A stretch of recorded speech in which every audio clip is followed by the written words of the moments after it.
Joseba Barandiaran, Gabon. Gabon. Ongi etorri. Eskerrik asko. Adrian Zelaia, Gabon, ongi etorri. Gabon. Eusko Jaurlaritzaren politika ekonomikoa zer hitz egin du Idoia Mendiak, eta hemen mai honetan behin baina gehiagotan aztertu dugun ikerketa eta garapenaren inguruan ere bai gehiago beharko litzatekeela dio. Idoia Mendiak eta Alderdi Sozialistako beste arduradun batzuk azken asteotan oso adierazpen interesgarriak dabez alde horretatik. Eta nik uste dut interesgarriak direla batez bai gai horiek nire ustez eztabaida politikoan kokatzea oso importantea dalako. Ez gabiz horretaz hitz egiten, ez alderdi batak ez bestea, eta nik uste dut oso kezkagarria da, benetan gertatzen ari dena. Ze, bueno, hitz egiten dugu, etengabe gauzak ondo doiaz, txarto doiaz, baina gu zer egiten ari gara. Zerri moduan, instituzio moduan zer egiten ari gara aurrean. Ba, ia ez dago benetako politika ekonomiko propioa, ez dago diagnostiko bat. Politika industrialean, aipatu da bai, berrikuntzarekin, ikerketarekin gertatzen ari dena.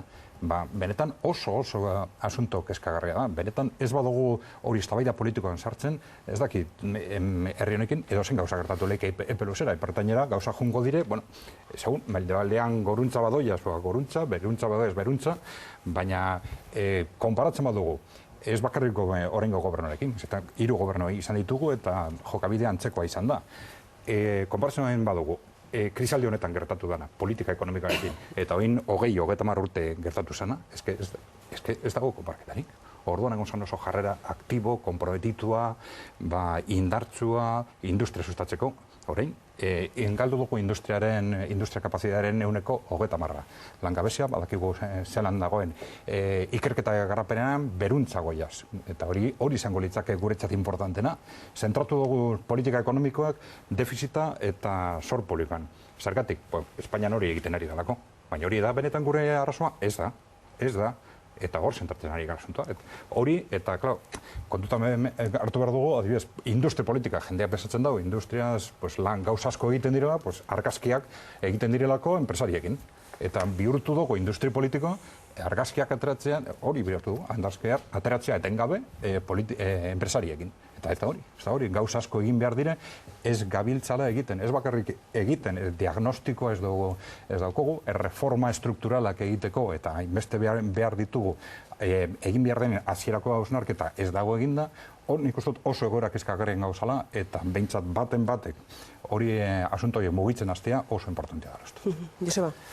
Bueno, bat dator zati batean, egia da, badago 2013-2020 eperako ikerketa plan bat, eta baina ez da oso garbi ikusten zein den diagnostiko orokorra. Hau da, nora eraman nahi den, norantz eta nola ekonomiaren edo egitura produktiboa, ez. Nik susmoa daukat, orain hauteskunde atarian ikerketa eta garapenaren aipamen hau, eta edo enplegua sustatzeko diruak berandu iristen direla, oso argudio pobre iruditzen zaite. Ez zait iruditzen diagnostiko orokorraren alternatiba planteatzen denik, baizik eta, hauteskunde garaian gaudenez, zerbait kritikatu behar horretan, egia denean, ekonomia hobera doala, baino poliki, seguru asko, zikloa bera hobea doalako, eta akaso jendeak gehiagin nabaritzen ez duen modu batean, ez? Bandator Adrianekin, diagnostiko orokor hori ez da ikusten, baina ez da ikusten ez Jaurlaritzan, eta ez da Alderdi Sozialistan ere, beraiek babestu dituztelako, besteak beste aurrekontu horiek, eta egia da, sakoneko edo epe luzerako hausnarketa hori akaso faltan botatzen dela. Nahi dezuenean sartu, zuek ere eztabaida honetan bada beste kontu bat, abiadura handiko trenaren ingurukoa, zer horrek ere azpimarratu izan dezuna orain baino lehen, eta Espainiako beste zenbait tokitan, hain zuzen ere, ikerketa eta garapenari lotuta eskatu duz, norketa ziutadansek edo eskatu du, edo nolabait eztabaida eraman du. Bai, postekoa izan da, kanpora, ez? Nolabait, Espainiako plazan agertu da, ezta? Baina, Ciutadansen kasuan agertu da, baina hau planteatu duena lehendik ekonomilari entzutetsu bat zenak egin du. Eta esan dituen gauzen artean bat da, abiadura handiko trenak errenta altuenei egiten die mesede. Hau da, errenta baxu eta ertainen bizkar ordaintzen da. Ez du bere burua ordaintzen, ez du bere burua justifikatzen, hau da, ez dakit Paris-Lisboa zergatik denain garrantzitsua, Parisek bordeletik bera eraiki nahi ez duenean, Lisboak eraiki nahi ez duenean, eta ez dakit, Erroma-Londres edo Varsovia-Paris ez diren tamaina berekoak. Eta gainera, ez da lehentasuna, hau da, hori egiteko dirua balego ere, edo interesa, edo nolabaiteko pizgarria, hori aldamenetan guk behar duguna ze. Idoia Mendiak esan du, lehiakortasunean lagunduko duela. Nik hori ez dakit. nola jaten, Ez dakit Sevillak, 82. urtetik abiadura handiko trena dukan hiriak, ze lehiakortasun irabazi izan duen, Euskal hiriek orain arte izan ez dutena. Orduan, horrelako planteamenduak iruditzen zaizkit, egindako esaldien bueltakoak ez oso serioak, eta Ciutadansek kasu honetan egin duen planteamendua gutxienez mai gainean jarri du, eta Fedea ez da talde antisistema bat, hain zuzen ere, eta kopuruak, esaten ari dana, hor gastatzen den euro bakoitzeko lortzen den etekina 18 zentimo direla. Ez 88, ez 18, esaten dutena da, Espainia iparraldeko abiadura handiko tren sarea, erokeri hutsa da. Eta, horrez da sartzen bakarrik Euskal adarra, baizik eta, Kantabriak ere bere askatzen du, Galiziak ere, benetan, nik uste dut hau tratatu den modua nahiko zoratzekoa dela, ez? Baina hemen bertan ere ez dakit hori argi ikusten den. Garai baten esaten herritarrak bizi izan ziela behaien ahalen gainetik, esotea nahi beste batzuk pixka bat atxeterekin jantzeko zerbait egiten, ez? Planteatzen den, hipotekatzen hor emertitukoan diru hori beste gauzetan jartzeari uko inez, ez? Horren, arazoa ez da oin 10 urtekoa, gura duzue. Horrengo arazoa zein da, gauza bat da teorian AHT ondo dago, txartu dago, errentagarria den nala ez, eta beste gauza da, erdegin dago. Eta zer egiten dugu horrekin. Bi azterketa horiek egin behar dira aldi bere. Jakiteko, hemendik aurrera zer egin behar da. Hau da, trena bera, tren bat eraikitzea bera izan liteke ideia hon bat, azpiegitura horrek, zenbait baliabide edo zenbait merkantziak aipatu ditu osari baterako. Geuk zen merkantzia daukagu orduko 300 kilometroan garraiatua izatea behar duenik. Baterez, horiek ez dira gure garraio premiak, baditugu garraio premiak, eta seguru asko trenbideak eraiki beharko dira, baina ez seguru asko abiadura handikoak, eta ez alabeharrez Madrilera bideratuak. Okerrezpanago hori dela hilabete eta erdi edo egintzen, Bilbon egintzen kongresu horretan entzuzen ere bestelako ereduak ere aipatzen ziren, eta hor besteak beste eremu edo eredu radialak aipatzen ziren askozaz ere, printzipioz, egokiagoak liratekenak herri honek berez dituen garraio, pertsona eta merkantzien garraioari begira, eta ez horren beste puntu jakin baten hasi eta maitu egiten den, abiadura handian badoan ere trenbide bat, eta eztabaida hori ez dakidana da, eztabaida horretarako ze puntutan gauden, garaiz gauden. Nik uste dut, oroar, igual lehen esandakoarekin lotuta, zer gertatzen da momentu honetan gure klase politikoarekin. Asunto honetan bai dago inertzia bat eta sakoneko gaiai aurre egiteko gaitasun falta ikaragarri bat. Eta gai horrek adibidez behar dau, sakonean zer gertatzen den AHT-rekin eta momentu honetan horrein arabera herri honek zerekin behar dauen. Eta ez dago, gaitasun hori horrelako erabakiak hartzeko eta horrelako inertziak berbideratzeko. Ez dago. Aizue, LTH-ren ingurukoa mai gainera ekarri duena berriz ere Alderdi Sozialistak eta Eusko Alderdi Jeltzaleak egotzi diona, oportunismo elektoraleko kontu bat izatea. Nola ikusten ez Eider? Nik uste PSek beti atera dola gai horrekin egon dela, historikoki egon dela lurralde historikoen legeen aurka. Beste batzuk ere bai, baina azkenen gurtetan, ez dakit, daukatazu argi foralistak dian edo foralista bihurtu dian, ez? Dena den, nik uste meloi hau ez dela benetan irekiko. Netzako da tabu bat, zeinekin hitz egiten dugunan, hori da, nolabait, gure parte horren arkitektura instituzionala ikutu ezin dena, horren araberare beste gauzazko mugituko litzateke. Eta naiz eta 2013ko akordioan jasota dagoen, bezat ustenik EAJ-ko erreformandirik egiteko asmoa izango duenik. Ez diozu? Ados nago, batez ere sozioak edo bazkideak ez dituzte bateri interesi. Eta meloi hori irekitzeak agian askoz ere handiagoa den beste meloi bat. Herriak hartzen zituelako, zertarako ireki meloi bat, ez dakizunean horren ordez egiazki zer eman dezakezun, ez da? Nola sortu, problema neurri bateraino bakarrik arazoa den zerbait, egiazki arazo bihurtuko zaizun beste zerbait handiagoan sartzeko, ez da? Eta irudipena daukat momentu honetan ez zagoela oraindik horretarako premia nahikorik esan dezagun. Ez dagoela heldua meloia.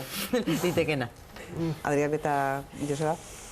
zerbait bai LTH-ren inguruan? Bueno, nik gutxi gorera hortik jongo nintzake. Nik horretan sensazio badokot, ez dakit, proporzioarekin lotuta. Hau da, zein punturaino, iritzi bat izanik alde edo kontra, edo kompetentzia batzu zein punturaino konpartitu beharko lirateke, ala ez, eta beste bezala horrek ze garrantzi politiko deko momentu honetan, zalantzetan jartzeko konsensu historiko batzuk, ez? Horre, zalantza batzuk peko nituzke. Ni ez nago edos. Diagnostiko orokor bat eskatzen baldin badugu ekonomiarako, iruditzen zait gure administrazio publikoen erreforma oso bat ere planteatzeko momentu oso ona dela. Eraginkortasun aldetik eta duela 30 urte kontsentsu politikoa zaila izango zen, baina ez zegoen internetik, ez zegoen segapotorik, eta gaur egun dauzkagu autopista bat kudeatzeko bi enpresa publiko. Ni sentitzen dut hori jasanezina zait, eta gaina datu bat gaur bertan Jaurlaritzak kaleratu du bere enplegu plana, ezta? Bere 5.000 funtzionariei dagokiena. 5.000 horietatik 170, hau da, 10-etik 7, 15 urteren buruan jubilatuak izango dira. Hau da, guk daukagun arazo nabarmenetako bat, zahartzearena da. Osea, oso populazio zahartua gara, funtzionariak, bataz beste zegit, 51 urte dituzte. 51, ala esan dute. Eta hemendik 15 urtera izango ditugun funtzionariak, ez daukate egungoekin inungo zerikusirik, ez adinean, ez ezaugarrietan, eta ez dakit lehen aipatu da, akaso euskararekio jarreran ere ez. Hor zaldieruak oso laburpen politia intzuen, esatuen, zen moduz euskara? Esate zuen berak, ez? Hainbat gauzak ez daude, eta nik ez duke taburik aipatuko, lurralde historikoen lege hori, bere garaian izango zen lorpen handi bat, baina niz nago preston hartzeko, hori denik guretzat, orain daukagun joko zela egiteko. Niretzako ez da tabua, nik gaina askotan hitz egin dugu, ogasunaren inguruan, da beste gauzaren inguruan, baina nik nolabait eragile politikoei ez zait iruditzen, nik egun, Eskola Autonomia Erkidegoa kontuan hartuta, bakarrikan entzunet, eta noizean behin, alderdi sozialista bateatzen. Printzipio batean eta historikoki, EAJ eta PP alderdia izan dira, foralistak denak, baina mai gainean ez da beste inor ikusi jartzen. Eta niretzako ere ez ditzateke eta hau bat izan behar, eta aipatu ez mudan, eta hau ere momentu oso ona izan daiteke, benetako erreforma, administrazioan eta beste askotan emateko, eta nik guztiz ados nago. Bai, kontua da, behar bada, erabat ados nago, baina saldu dut, analisia egin ez gerta da egiteken, benetan honek emango ote duen gutxienez legealdi honen barruan emaitzarik, edo espero ditekenik, nik ez dut uste horretan sartuko denik, nire bat ados nago, eta gainera aurreko gaiarekin ere lotzen dut, ez da? Ez dakit momentu egokian gauden egiteko ala ez egiteko analisi hori. Baina susmoa dut ezingo dela askoz gehiago atzeratu. Arrazoi objektibo batzuk badaude, baina horrez gainera gaur egun gizartea eta ekonomia doan abiaduran eta doan norabidean istu geldituko zaizkigu bere alakoan zenbait egitura eta zenbait jokatzeko modu eta horiek eguneratu egin beharko dira. Esan nahi nuena zen, ez dudala ikusten momentu honetan konsensu politikorik dagoenik horretarako, ez da lehentasunen artean dagoenik hori egiteko. Aizue, gaua eta gure gaua hasi orduko jakin dugu Kubak, Obamak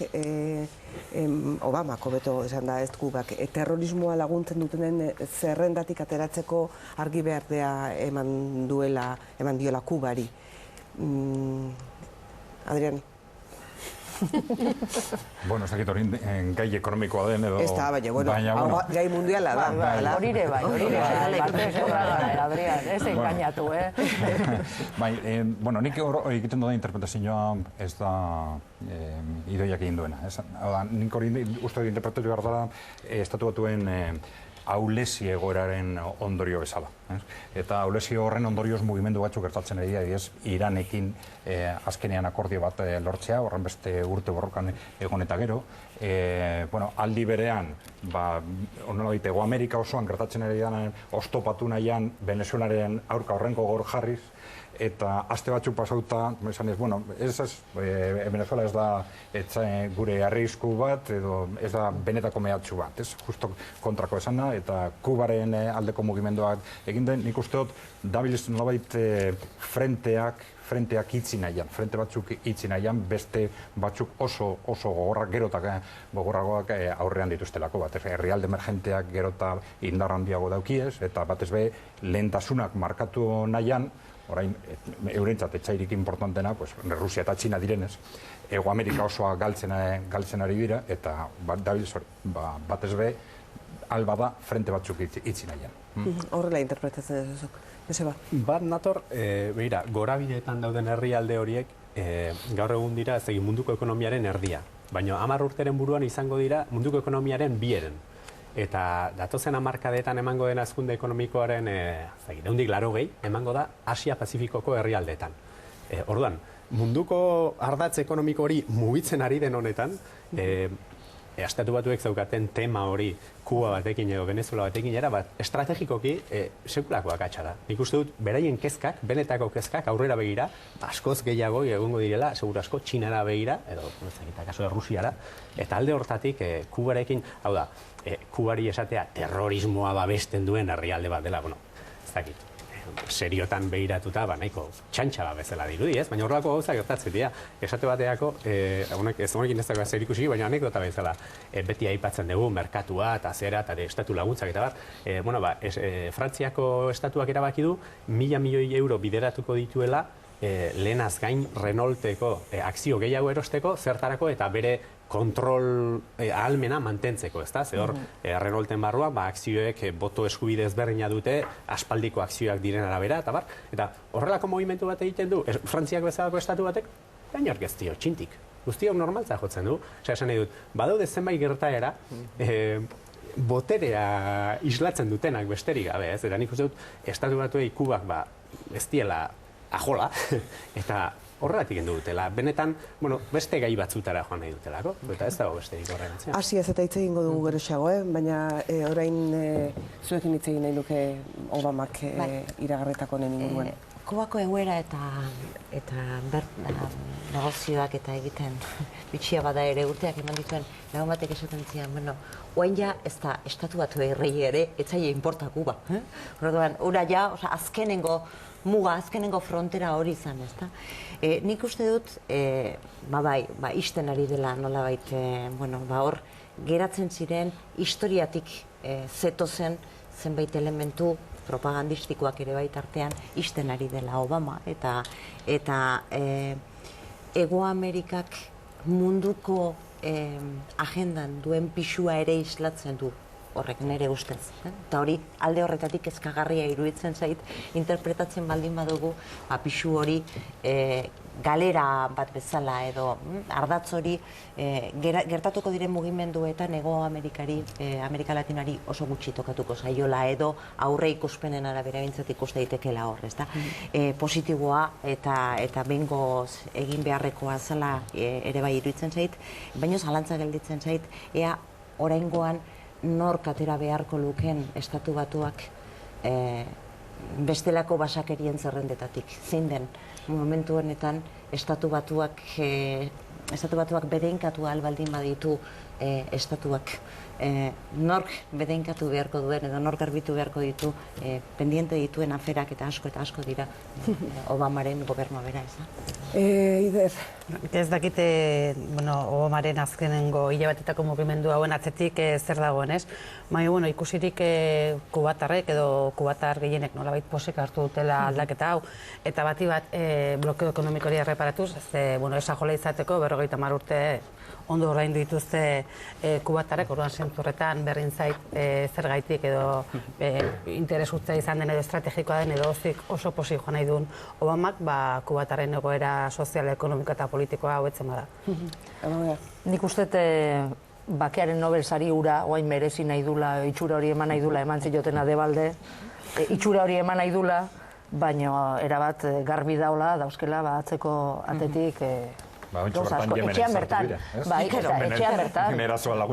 etxean bertan, oantxe dauka gizartea, afroamerikarren komunitateak, egoera bat, horrek frogatzen du ez, beltza izan daiteke presidente, baina horrek ez du ziurtatzen inolaz ere, beltzen komunitatea obera ingo dunik, ez? Baina txuriak oso eskuzabalak izan dira. Bai, baina adibidez hor dago argazki bat, oain baita ere demokraten presidente gaitzarako aurkeztu dan Hillary Clinton eta Obama elkarren ondoan nola exekutatu zuten Osama Bin Laden ikusten, telebista hori ez, Super Bowleko final bat ikusten ongo balia bezala eta faltazan bakarri txaloidea, hori, ez irudi horiek, horre ere horiek eba daude, eta Yemenena esaten izan bezala, baina da, pixka bat hori, itxura hori, ez?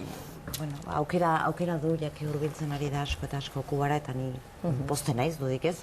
Bueno, hor badu esate baterako, Kuban bertan du Guantanamo. Ikuste ezagun, nola jokatzen den horretan ere bai.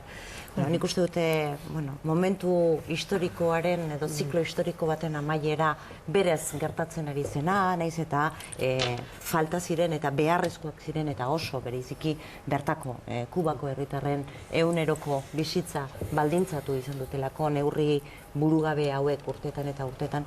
Nik uste dut hori beharrezkoa zela, baina azkenean ziklo historiko bat ixten ari dela eta hori ere politikoki estatu batu errei komeni zaiela momentu honetan. Munduaren aurrean ematen ari diren berriro edo lortu nahiko luketen lidergoaren komunitate, nazioarteko komunitatearen lidergoa nolabait berreskuratzen edo horretan ere izan dezakelak nolabaiteko ekarria edo mintzat hori irupena daukat. Mugimendu interesatu ere badela, barne politikatik ikusita, hauteskunde bezpera dituzte, makinaria prest dago guztia, hau da momentua berriro ere estatu batuarren banderak, horren barrak eta izarrak berriro astintzeko munduan, esan ez, kapaz gara munduari berriro ere oreka emateko dakigunean, munduak etzuela precisamente bertan desoreka sortzen, ez? Zan dugu lehen Asia ingurura egin behar duela salto, badagoelako Adrian banku bat edo Espainiak.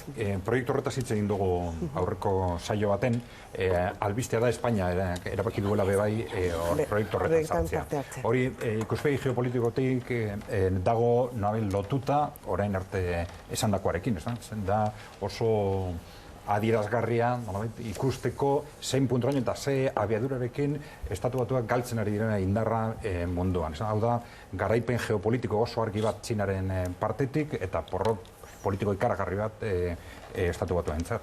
Hor jarri zuen blokeoari aurre egin diote, iaia banak, eta azkenean estatu batuak eta Japon, uste dut, iaia bakarrik geratu dira, eta beste guztiak desmarkatu dira, eta jundira banku horretan sartzeko erabaki hartu da. Jakinda dela, nazioarteko egituren, nazioarteko dirufuntzak mundu bankuaren alternatiba bat. Hori gertatu da, ikuspegi geopolitikotik, ikuspegi ekonomiko batetik, garrantzitsua da alde batetik Asian bertan egin behar diren inbertsioengatik, baina guretzat importantena da banku horren helburu funtsezko bat dela aipatu da, edo izendatu dena zetaren bidea, zetaren bide berria, holan izendatu da. Nolabait Txina, Rusia eta Europa lotzeko nolabait lotura berriak, bai erpideen bidez, merkantzietarako garraioen bidez, zuntz optikaren bidez, eta barrez. Eta hori oso importantea izango da Europarentzat, Europaren etorkizuna lotzen duelako herrialde emergentekin, eta badakigu, neurri hande baten hori komentatu gendun, Ukrainen gertatu dana, prozesu hori oztopatzeko izan dana. Eta guretzat bebai importantea da, arrazoi diferentengatik, alde batetik gure enpresek proiektu horietan sartzeko aukera izango dutelako, Espainian bertan badago, bezaletik gure enpresak aukera handiago eukiko da bezala produktuak saltzeko urrunago, Rusia, Txina eta bar, herrialde emergentien oro bar, Asian, eta baita ere, mehatxu gehiago, bertatik etorriko direneko lehiakiden gatik. Eta, eta ere, gure dozue, AHT-ren ikuspuntotik, eztabaida horrekin lotuta, honek garrantzia handiago ematen diolako igual orain merkantzien garraioari. Merkantzien garraioa ez dela gauza da merkantzien garraioa eta beste bat abiadura handia. Lehen idoiak lotu ditu biak, baina gero eta argiago dago uste dut, merkantzien garraioa eta abiadura handiak ez direla bateragarriak. Hoin hilabete batzuk CEO-ek bera enpresarien elkarteak abenduan bertan egin zuen txosten baten, esan zuen abiadura handia ez dala egokia merkantzien garraioatzeko. Orduan espresoki esan zuten. Joseba, azkeneko begiratua gaur Greziari agian. Bai, bueno, ez da gitatu zen astetan ere izketa izan liteke, ez? Baina ikusten da batetik, Grezia nolabait mehatxu egiten ari dela ordainketak eten beharko dituela, ez da, azkenan negoziaketa baten barruan, hori da eskuartean duen hor dagoa nolabait, eta kontua da, bi aldeak, nik uste bai Grezia bera eta bai Europar bazkideak, Eurogunea, prestaketak eginda daudela gutxienez. Hau da, lehen oso urruneko aukera bezala ikusten zena, oso muturreko gertaera bezala ikusten zena, hilabeteen poderioz nik uste dut gertaliteken zerbait dela. Eta gertaliteken aldetik bi aldeak prestatu direla, bada ezpada, zer egingo luketen horrelakoei gertatzen baldin bada. Orain dela urte bat, o bi, edo bost, erreskateak hasi zirenean, pentsa ezina zen zelako ondorioak izango lituzken horrelako zera batek, ez? Baina gaur, mai gainean dagoen aukera da. Badira gauza zenbait pentsa ezinak izan zirenak krisi honen hasieran eta gero gauzatu eta gehitu eta hunditu egin zirenak eta pentsatu ditugunak eta baita nolabait barneratu ere, ezta? Bai, hala. 2007-2008an gogoratzen baduzu Zena Rosabitia Andereak, lehendakari ordeak esan zuen, ez genuela krisirik izango. Pintxa. Bai, eta Zapatero berak ere... Zapatero ere kostatu ziko, zitzaion onartzea krisi bat zeukela. Bagoaz, badago beste azpimarrarik alde honetan? Nahikoa egin dugu, konforme. Pilar Kaltza eskerrik asko, Eider Alkorta mila esker, Amagoi Eban mila esker. Adrian Zelaia eta Joseba Barandiaran eskerrak zuei bioi ere, laizter arte guztioi, eta Jon Andreok mila esker izan diguzuen arretagatik, badakizue bihar arratsaldeko 4 eta 4 arratsaldeko ekitaldian, azpimarra egunak eman dituenak azpimarratzeko prest. Bihar arte.